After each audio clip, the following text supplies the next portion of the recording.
याच उदाहरणाला पुढे नेतो फक्त. अनेक रिक्षावाले आजही आमचं काम करतात ना सर, पण पदाधिकारी झेंडे लावून फिरतात बिचारे. एखादाच महाराष्ट्राच्या मुख्यमंत्री पदापर्यंत पोहोचतो. तुम्ही एक्सेप्शनला केस स्टडी कशी बनवता? हो नाही, मी खूप बघितलं पदामध्ये. काय ना तुम्ही सोशल मीडिया किती लोक फॉलो करतात मला माहित नाही. तुम्ही सोशल मीडियाच्या रील्स बघा, ती जी मुलं मला सवय लागली नाही अजून. नाही ती लावून घ्या. तुम्हाला समाज ना त्या रील्स त्याचा फार आरसा आहे. त्या तरुण पिढी विचार करते ना ते काही रील्स येतात. तर तुम्हाला नगरसेवक का व्हायचंय, तर मला पुढच्या वर्षी फॉर्च्युनर घ्यायची म्हणून. एक्झॅक्टली हा नगरसेवक का बनायचा हे कार्यकर्ते बघतायत. तुमच्यासाठी म्हणजे नेत्यांसाठी राजकीय व्यवस्था ही पदं मिळवणं, या निवडणुकांना या तुमच्या आर्थिक उत्कर्षाचं साधन झालेलं आहे. कालपर्यंत एसटी बसने बीएसटीने फिरणारा आणि लोकल ट्रेनने फिरणारा माणूस 5 वर्षात नगरसेवक झाल्यानंतर मोठ्या आलिशान गाडीत फिरतो, तेव्हा कार्यकर्त्याला कळतं की हे त्याची अपेक्षा तिथे वाढते. म्हणून त्याला तिथे म्हणतात की बाबा तुम्ही नेते फिरता. मला असं वाटतं लक्षात घेतलं पाहिजे, मधल्या 4 ते 5 वर्षात निवडणुकाच नाहीयेत. त्यामुळे जे सिटिंग होते त्यांना मधल्या काळामध्ये जो काही त्यांनी तुम्ही म्हणता तसं ज्या स्टँडिंग कमिटीच्या मीटिंग मधून त्यांच्याकडे काय आलं असेल, आता ते शिल्लक राहिलं की नाही. आपण सामाजिक चर्चा, आपण सोशल चर्चा बंद करूया. मला राजकीय चर्चा करायची. आपण फार सोशल व्हायला लागलो. सामाजिक संदेश द्यायचा ना आपल्याला. या निवडणुकीनंतर एकनाथ शिंदेचं भवितव्य कुठे जाईल तुम्हाला असं वाटतं? एकनाथ शिंदेची ताकद इथे कमी झालेली आहे. बघा, राजकारणात प्रत्येक गोष्टीचा, प्रत्येक पॉलिटिकल रिझल्टचा आउटकम असतो आणि तो लॉंग टर्म असतो. प्रत्येक निवडणुकांचा जो रिझल्ट बाहेर येतो त्याच्यातून प्रत्येक नेत्याचं भवितव्य ठरत असतं. या निवडणुकीने शिंदेची ताकद वाढली की कमी झाली आहे, बार्गेनिंग पॉवर वाढली की कमी झाली आहे? अभिजित ब्रह्मकर, तुमच्यातून सुरुवात करतो. कमलेश, मला असं वाटतं एकनाथ शिंदेची ताकद कुठेही कमी झाली नाही. मुंबईकरांनी बार्गेनिंग पॉवर तेवढीच राहील. निश्चित. बघा, पुढची 3 वर्ष मी तुम्हाला थोडे हे देतो, म्हणजे माझ्या प्रश्नाला थोडेसे काय म्हणतात आला ना आपण हिंट्स. नाही की पुढची 3 वर्ष निवडणुका नाहीत. मी सकाळच्या चर्चेत एक गोष्ट म्हटली होतं की पॉलिटिकल स्टॅबिलिटी ही वरच्या नेतृत्वासाठी फार चांगली नसते कधी पण. त्यामुळे आता निवडणुकांत आता एक्सपेरिमेंट करण्यासाठी वाव असतो आणि ते प्रयोग होतीलही महाराष्ट्राच्या राजकारणात. पण कमलेशजी, एकनाथ शिंदेची ताकद यासाठी कमी नाही होणार. त्यांना मुंबईमध्ये परक मानलं गेलं, ते ठाण्याच्या तिथले, परंतु जो ठाणेकर मुंबईत येऊन 30 पर्यंत कमीत कमी जागा घेऊ शकतो, तर त्यांची ताकद तिथे आहे. दुसरी धनुष्यबाण आहे, पक्षाचं नाव आहे, तेवढा पक्ष धनुष्यबाण आहे का. 2.5-3 वर्ष त्याच पक्षाकडून आता स्थिर झाला ना. आता आम्ही शिवसेनाच म्हणतो त्यांना. आम्ही शिवसेना शिंदे गट म्हणत नाही त्यांना. अधिकृत शिवसेना आहे, ते शिवसेना आहेत, कायदेशीर एकनाथ शिंदे आणि कार्यकर्ते. त्यांनी जेवढ्या निवडणुका लढल्या तेवढ्या जे ठाकरे आहेत त्यांनी कोणी लढल्या नाही. आपण फक्त मुंबईची चर्चा करतो. 29 महानगरपालिकेपैकी ही एक सोडून देऊ, मुंबई 28 ठिकाणी किती उमेदवार लढले? जयेश वाणींनी सांगावं. किती निवडून आले मी सांगतो. आता ह्यांनी निवडणुकात लढल्या नाही, निवडणुका वाऱ्यावर सोडल्या. तुम्ही नाशिकहून येता, तिथं किती जागा येतील? 4 ते 5. सिद्धार्थ येतो संभाजीनगरवरून, तिथं एक सभा घेतली, 10च्या आतचा आकडा आहे. सोलापूरमध्ये गेलेले नाहीये, तिथं काका आणि हे बसलेले. महेश तसं कल्याण डोंबिवली, तर कल्याण डोंबिवली सभा झालेली नाहीये. राजेश मुंबई, ठाणे, कल्याण डोंबिवली, मीरा भाईंदर सगळीकडं करतो. तर या पंचक्रोशीमध्ये 6 महानगरपालिका आहेत. मीरा भाईंदरला गेलते का? भिवंडीला गेलते का? नवी मुंबईला गेलते का? पनवेलला गेलते का? तर हे तुम्ही एकनाथ शिंदेच्या बाबतीत म्हणता. आपण मला राजकारणाबद्दल बोलायचंय, मला सगळ्यांबद्दल बोलायचं. पुढचं काय एक काय झालंय, मुंबईच्या मीडियात ठाकरे नावाचा एक मोठा ब्रँड तयार आला तुम्ही त्याच्यावर. आला तुम्ही मुंबई मीडिया आणि ठाकरे प्रेमावरती. म्हणजे मला ही चर्चा तरी म्हटलं अजून सकाळपासून चर्चा सुरू आहे. अजून भाजपचे कोणी प्रवक्ते या विषयावरती आले तुम्ही. हा म्हणणं आहे सर, मी पत्रकारिता केलेली आहे कमलेशजी, तुम्हाला माहिती आहे. आपण ते काम त्याच्यासाठी आपल्याकडे भालचंद्र शिरसाट आहेत. सांगतो, भालचंद्र शिरसाट आहेत, त्याच्यावरती. एकनाथ शिंदे नावाचा ब्रँड नाहीये का? ब्रँड आहे, त्यांनी सिद्ध केला. पण माझा अभिजित ब्रह्मकर तर पुढे काय माझं म्हणणं की आता पुढे कसं होणार?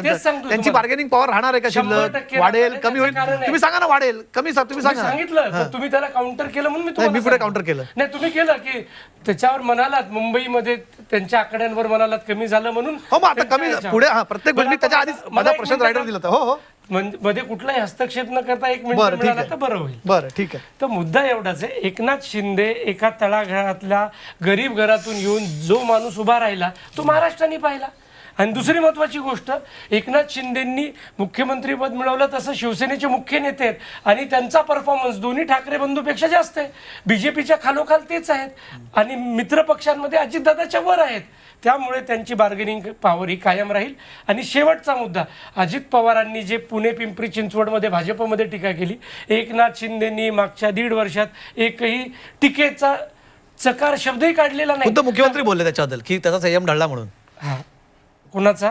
अजित पवारांना संयम बरोबर. ढळला पण आणि शिंदेचा अजित पवार माहिती निर्णय- माझ्याकडे काय बोलले अजित पवार म्हटले की मी दिल्लीत जाऊन एक तक्रार घेऊन जाणार ठीक आहे. आहे ना, ते नाही नाही नाही आता जे नाही उघडं बोलणं काय वेगळं करणार असतं त्यांना? दिल्लीत नाही नाही मी दिल्लीत असं म्हणाले ते की मी हा विषय दिल्लीत घेऊन जाणार आहे. तुम्ही बघा ती मुलाखत त्यात म्हटले अजित ठीक पवार आहे, माझ्याशी आता घेऊन बोलताना गेल्यावर बघू बोलणं एक वेगळी आणि त्याला देवेंद्र फडणवीस उत्तरही दिलं की दिल्लीत जाल तर फक्त आमच्याच नेत्यांना भेटा असं ते म्हणाले फक्त इतर कोणाला भेटू नका. तर शेवटचा मुद्दा एवढाच जी, आहे जी. की एकनाथ शिंदेची जी ताकद आहे ती कायम राहील, भाजपला त्यांची गरज राहील, एवढाच या निवडणुकीचा अन्वयार्थ मी काढतो. आपल्याकडे भालचंद्र शिरसाट आहेत ते आणि मला फक्त कमलेशजी मला पुढे जायचंय, मला तुम्ही परवानगी तुमच्या द्यावी. मुद्द्यावर फक्त माझा एक असं प्रश्न ऐकून आहे जा सगळ्यांनाच हा? की एकनाथ शिंदेची बार्गेनिंग पॉवर कायम राहील अहो थांबा तुमचं म्हणणं भालचंद्र आहे. शिरसाट आहे पण त्यांचं भाजपमध्ये हे एकनाथ ते शेवटी शिंदे येतात. उद्धव ठाकरे करायला घेणार नाही याची शाश्वती आहे का? त्यामुळे मगाशी म्हणाले होत्या ज्योतिताई आणि म्हणाले महाराष्ट्राच्या राजकारणात कशाचीही शाश्वती नाही.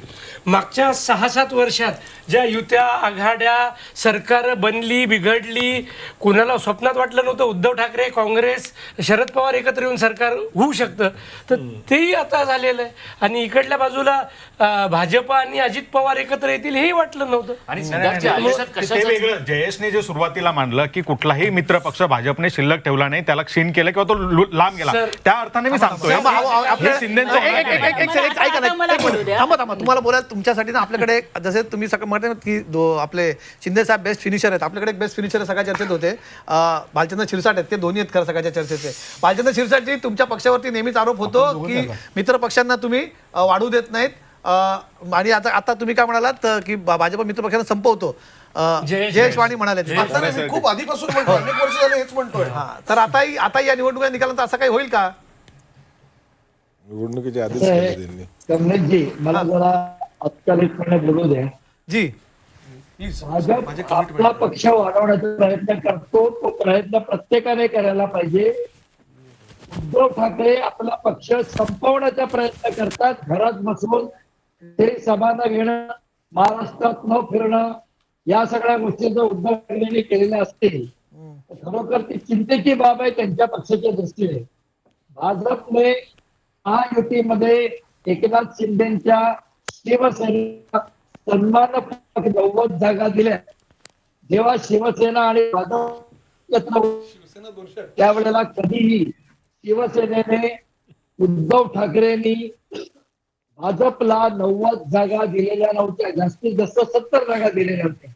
तर फक्त 70 जागा देऊन आम्ही त्यावेळेला 35 जागा जिंकत होतो, म्हणजे 50% आमचा स्ट्राईक रेट होता.